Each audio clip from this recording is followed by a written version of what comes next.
Chris Spears is giving us a look at what we can expect for the rest of the weekend. Into the weekend, Chris, do we think the smoke's going to stick around into the weekend? It will. And before we dive into that, welcome to the desk. Oh, thank you. I have one question for you. Why didn't you bring some of that cooler Summit County air with you? Oh, if only, if only.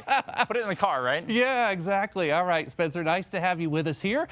We have a view from Lookout Mountain. It's hazy. Some of that smoke Spencer was just mentioning is starting to filter into the state. Also, a little bit of ozone mixed in there, so we do have an issue with the air quality, unfortunately, along the Front Range today. We are already well into the 80s, a 90 in Springfield, so Eastern Plains and the Western Slope warming up quite fast. High country, widespread 70s. Many of you in the mountains will top off in the 80s today. I want to show you the smoke forecast, and there are several big fires to our south and west, unfortunately, Arizona and New Mexico, and the way the upper jet stream is kind of orientating itself for the next few days, we are going to be in what's called a southwest flow, and so that's going to pull a lot of that smoke into the state, I'm afraid. CDPHE has issued an ozone alert for the rest of this afternoon. It goes from Castle Rock all the way up into Fort Collins, Greeley, out onto the DIA vicinity and into the adjacent foothills. This probably will get reissued is my suspicion, and that will be this afternoon. If you're going to grill tonight, not too bad to be outside of the air quality. It'll be very warm. We'll go from the 90s into the 80s over the course of the evening. And you see these two hot dogs here. They say a few stray thunderstorms. Keyword few. Very few and far between today. There's nothing out there at this point.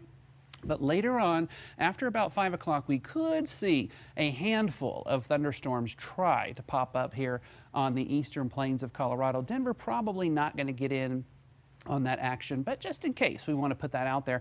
And what we look at here, you notice the I-25 corridor into the east, 40 and 50 degree dew point, 61 in Burlington. If you're 40 or higher, that is enough to fuel a thunderstorm should one try to pop up.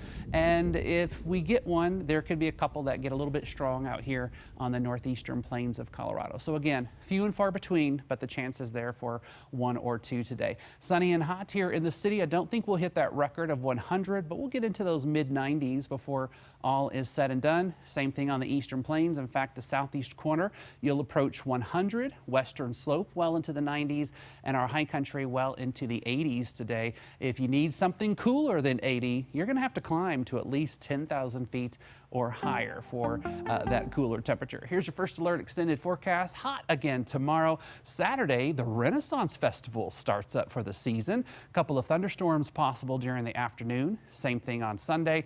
And Spencer, those 80s and 90s take us right into next week with a daily chance of storm. And by the way, Tuesday is the first official day of summer. Chris, I'm glad we've got those Avs games on there, too. As a fun reminder, everyone needs to be watching those so we can cheer them on all the way through. And Father's Day. Can't forget that on Sunday. I mean, Father's Day, Avs games, they're kind of the same, right? Yeah, exactly. Fair enough. And today we're bringing